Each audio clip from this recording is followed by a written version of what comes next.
Bonjour tout le monde! Ce matin, je voulais vous présenter quelque chose de bien spécial.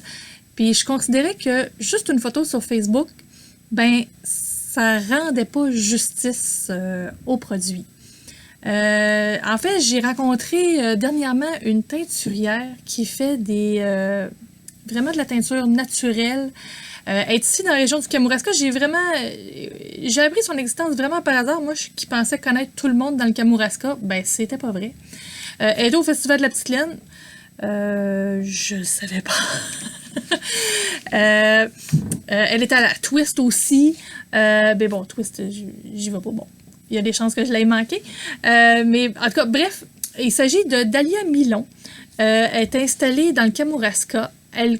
Elle a vraiment une démarche artistique directement dans les arts textiles. Elle a vraiment une formation là-dedans. Elle fait beaucoup de créations en tricot-machine.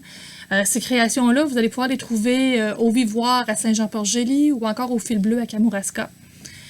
C'est vraiment magnifique ce qu'elle fait. Mais au-delà de ça, elle s'intéresse beaucoup vraiment à la teinture végétale, puis vraiment aux anciennes techniques. Là, elle cultive elle-même ses plantes. Elle a vraiment une démarche là-dedans, mais il faut vraiment que je vous montre ce qu'elle fait. Ici, à la boutique, j'ai pris quelques-unes de ses laines. J'ai pris des bases de mérino. Ben, en fait, elle a quelques bases, mais où est-ce qu'elle a des stocks, c'est dans le mérino. C'est du 100% mérino biologique qu'elle teint elle-même avec les plantes qu'elle cultive ou qu'elle récolte de façon sauvage dans la nature. Il y a même aussi d'autres petites variétés, mais en général, là, c'est pas mal assez rustique, là, ces choses.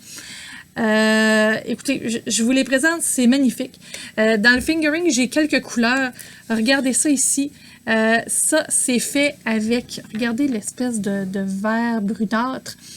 C'est fait avec de l'écorce de noyer, finalement, de noyer noir. On a vraiment un beau vert ici. C'est fait avec de l'armoise qu'elle récolte dans les rangs. Je pense que c'est à Saint-Germain qu'elle récolte ça. J'ai un beau orange ici. Ce orange-là, c'est de la garance. Des mauvaises herbes. C'est fou. Elle cultive aussi de l'indigo dans ses champs. Puis regardez les merveilles qu'elle fait avec ça. C'est magnifique.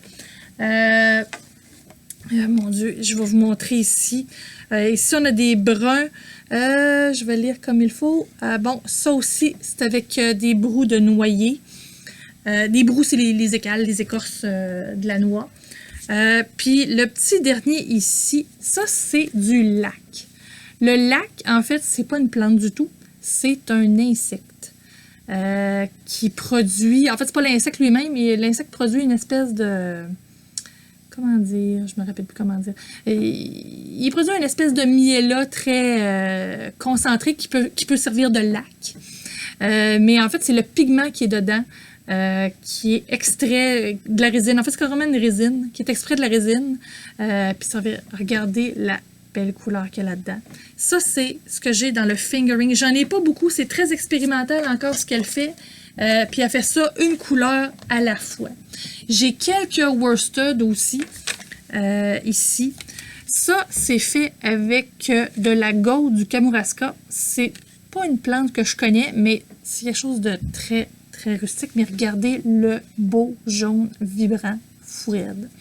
Je ne sais pas si mon écran fait hommage. Mais en tout cas, venez en boutique, vous allez les voir.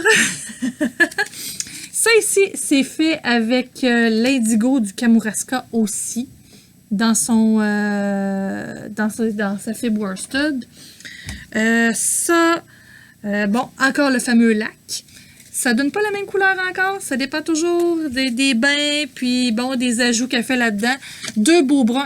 Moi, j'aime pas le brun, là. J'ai vraiment un problème à la naissance. Ma mère, bon, moi, je suis une enfant des années 70.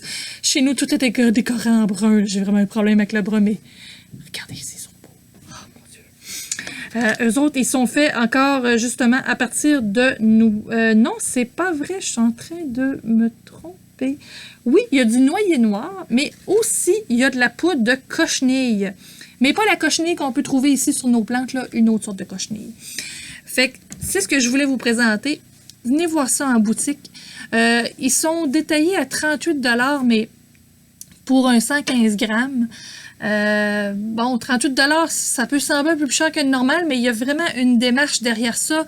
Je veux dire, elle cultive ses plantes, elle récolte ses plantes, elle les fait sécher, elle extrait les pigments, elle fait sa teinture. Elle fait vraiment un travail incroyable. Je pense que c'est vraiment quelqu'un à surveiller.